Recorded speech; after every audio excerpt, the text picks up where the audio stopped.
After the initial invasion, when we had the summit at Bonn, we could have included elements of the Taliban and tried to come up with a political settlement then and left. We could have left before the surge. We could have left after the surge. The surge itself was a deeply flawed policy. The reason the Americans stayed on is because when you're fighting an insurgency, the moment when you have the most leverage to bring them to the negotiating table is also the moment when it's easiest to delude yourself into thinking you can defeat them on the battlefield. So we got into this toxic pattern of just another 6 months, just another year, and that got us to nearly the 20-year mark.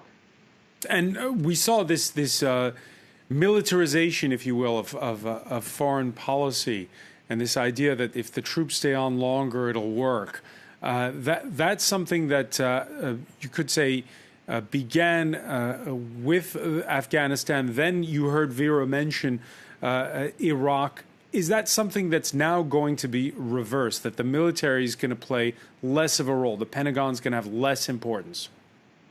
Well, I hope it plays less of a role. Look, President Biden was willing to stand up to the Pentagon because ultimately he is the commander-in-chief, and that's the way it's supposed to work. And if you look at the polling from Americans, even the most recent Pew polling shows that the majority support the withdrawal, in spite of whatever went on with the evacuation. The majority of Americans do not think that the way the U.S. should lead in the world is through intervening in multiple countries around the world. It's not just Iraq and Afghanistan. It's Syria. It's Yemen indirectly, parts of East Africa. The majority of Americans do not see this as a legitimate way to project power abroad.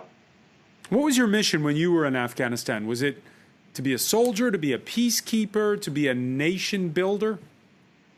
Well, I was a Marine, and I was in a unit that specialized in coordinating close air support from the ground.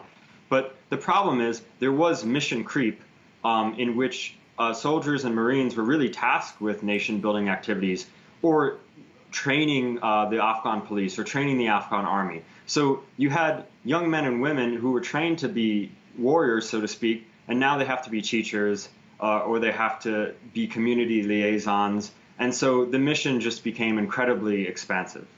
And how did your fellow soldiers feel about it? I think the majority of Marines who I know who served in Afghanistan at the time were enthusiastic about the service because Marines did like to deploy and do what we were trained to do, but we did feel like the mission itself was futile. You couldn't help but think it was futile when you see the amount of resources and energy that was being expended to essentially chase Taliban around southern Afghanistan.